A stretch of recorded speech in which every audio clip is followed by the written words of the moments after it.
Okay na po yan. Isunod na natin yung sardines. Wala yung gusto kong sardines. Ito na lang mega.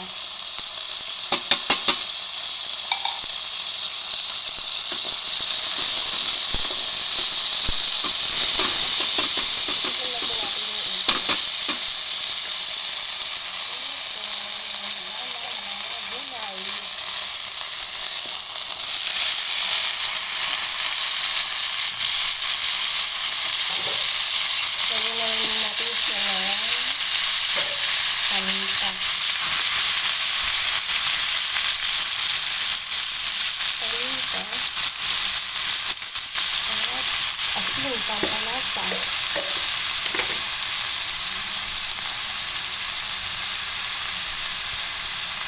Depende sa inyong panlasa. Ilagay kung matabaw, dagdagan nyo na lang ulit.